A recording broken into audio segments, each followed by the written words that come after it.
देशवासियों को हमारा प्रणाम, मित्रों को शुभम मंगलम। बहनों भाइयों, भाग्योदय विचार प्रवाह श्रृंखला नियमित चल रही है। 29वें रविवार यानी 29th रविवासरीय वार्ता को हम आरंभ करने चल रहे हैं। आपका अभिनंदन करता हूं। पिछले कुछ रविवारों में हमने किशोरों के लिए, युवाओं के लिए, प्रबंधकों के लिए, बड़े समाज सेवियों, शासन संचालकों, संस्था प्रमुखों आदि के लिए बातें करी। आज हम बुजुर्गों के लिए बात करेंगे, वरिष्ठ नागरिकों के लिए, और कुछ बिंदु ऐसे होंगे जो सभी के लिए समान होंगे। तो पहले बात बड़े बुजुर्गों से।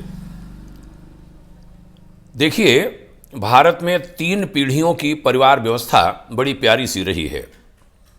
3 पीढ़ियां परिवार व्यवस्था हमारे गुरुदेव कहते थे। बड़े प्रेम से सभी रहते थे, सभी एक दूसरे का सम्मान और स्नेह करते थे।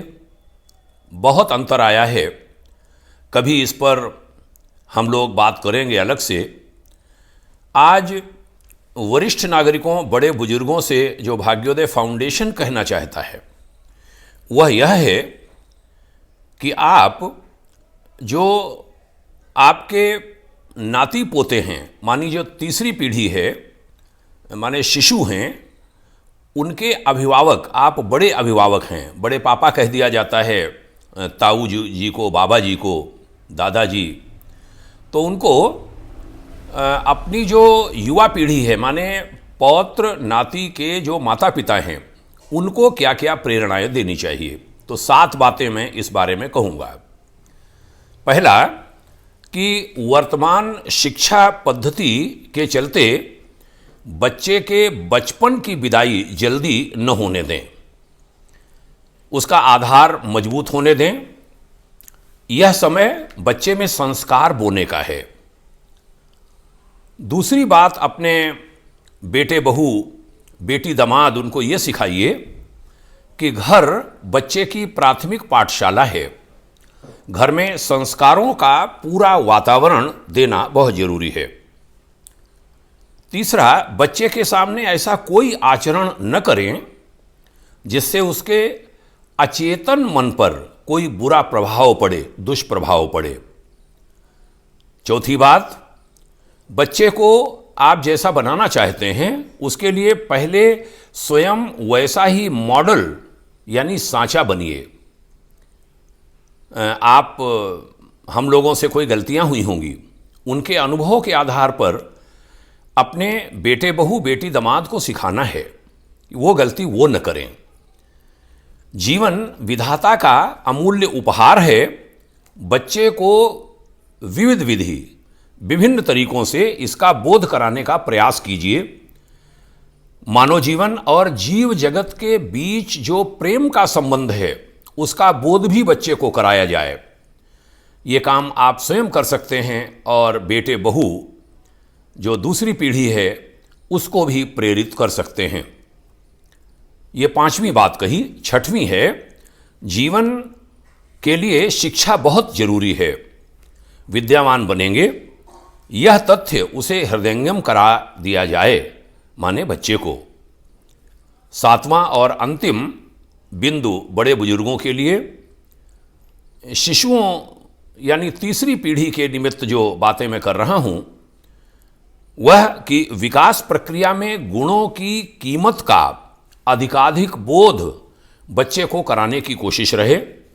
यह आप भी करें और अपने बेटे बहू, बेटी दामाद से करवाएं। ये 7 बातें छोटे बच्चों के निमित्त जो बड़ी पीढ़ी है उससे हमने निवेदन किया। अब मैं आपसे कुछ डायरेक्ट बातें करूंगा। सम्माननीय वरिष्ठ नागरिकों की प्रतिष्ठा में कुछ विनम्र सुझाव। आप समाज और परिवार पर बोझ नहीं हैं, बल्कि अमूल्य संपत्ति हैं आप स्वयं ये धारणा बनाइए। 20 पॉइंट हैं जिसमें मैंने अभी पहला बोला है, आगे मैं क्रमशः इनको कहता जाऊंगा। आप अपने अनुभवों का लाभ समाज के अग्रणी संचालकों और युवा शक्ति को अवश्य दीजिए। अतीत और वर्तमान का यह मिलन दोनों की पारस्परिक समझ से ही संभव है। नई पीढ़ी के सदस्यों से अपनी युवावस्था की अवधि के प्राकृतिक सौंदर्य का वर्णन कीजिए। पर्यावरण दोहन के परिणामों के प्रति निज अनुभवों से आज की पीढ़ी को सजग कीजिए। भाग दौड़ की जिंदगी में व्यस्त किशोरों को पारंपरिक रिश्तों का महत्व समझाइए। वरिष्ठ नागरिकों के प्रति घटती दायित्व भावना का समाज को बोध कराइए।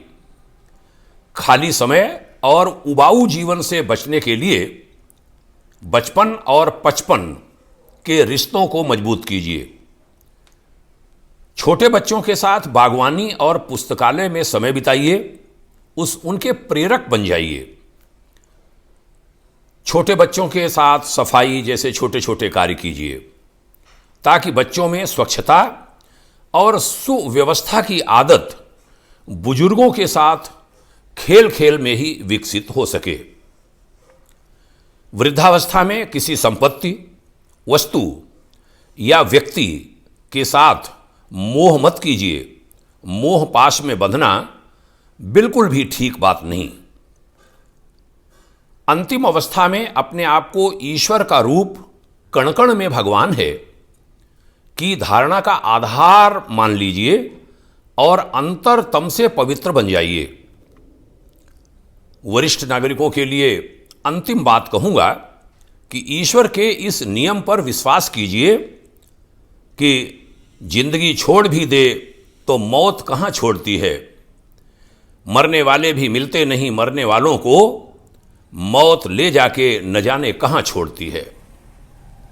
प्रातःकाल जागरण के बाद आत्मबोध की साधना और रात्रिकाल शयन के पूर्व माने नींद में आने के पहले तत्वबोध की साधना के माध्यम से रोज जन्म और रोज मृत्यु का भाव अभ्यास कीजिए।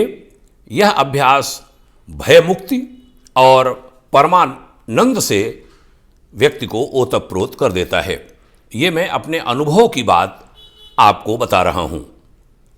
अब 7 बिंदु हम ऐसे कहेंगे जो सभी के लिए उपयोगी हैं, वह चाहे बच्चे हैं, किशोर हैं, युवा हैं, बड़े अधिकारी हैं, सहयोगी कर्मचारी हैं, बड़े बुजुर्ग हैं, सबके लिए 7 चीज़ें सभी के लिए उपयोगी।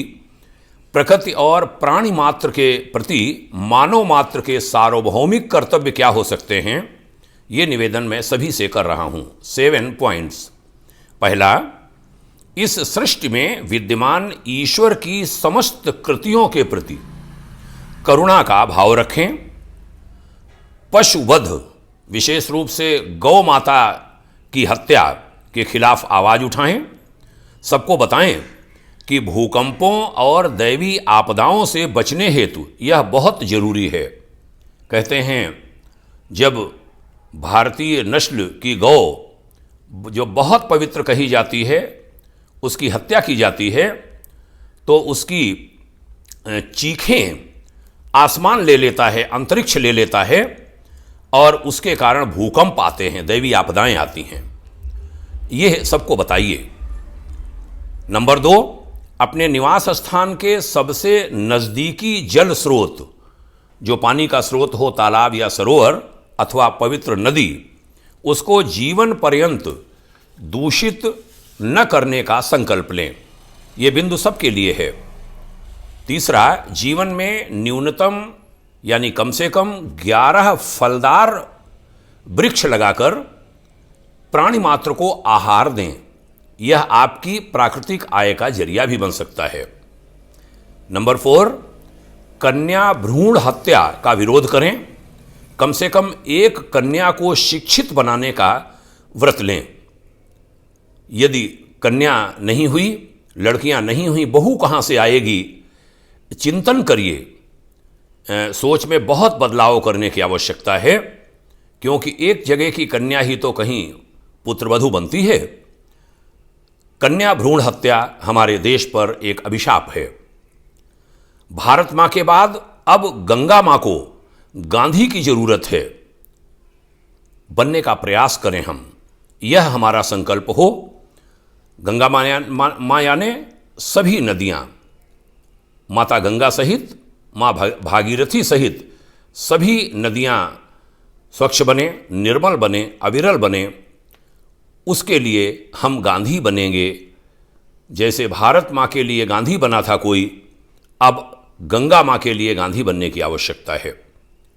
छठवां, आडंबर विहीन सामूहिक विवाह के समारोह आयोजित करके धार्मिक समाजवाद को बढ़ावा दीजिए। सामूहिक शादियां बहुत आवश्यक हैं, दिन के विवाह बहुत आवश्यक हैं।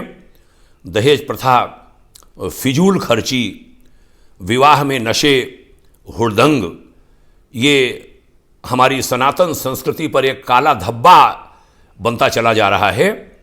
इससे समाज को मुक्त कराइए। सातवां, अपने धर्म पर दृढ़ रहना और अन्य धर्मों का पूरा आदर करना ही सच्ची धर्मनिरपेक्षता है। यह तथ्य विभिन्न धर्मों और मतों के स्वजनों तक पहुंचाने का भरसक पुरुषार्थ करें। यह सातवां निवेदन, और यहाँ 7 नहीं वस्तुतः 8 पॉइंट हैं।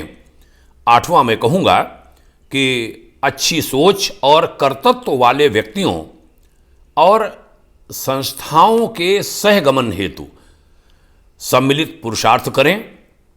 माने अच्छी सोच के लोग और संस्थाएं साथ मिलकर काम करें कॉमन काज के लिए।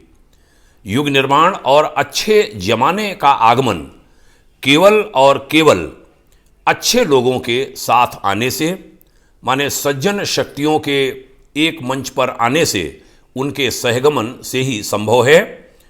आइए इस दिशा में मिलकर प्रयत्न करें। आप सभी को पुनः साधुवाद कहता हूँ, प्रणाम करता हूँ यहाँ तक समय देने के लिए, सुनने के लिए। भाग्योदय विचार प्रवाह श्रृंखला सतत जारी रहेगी। रविवार की आज की वार्ता यहीं पर संपन्न करता हूँ। आप सभी को पुनः नमस्कार। जय भारत, जय हिंद, ओम शांति। आप सभी को प्रणाम।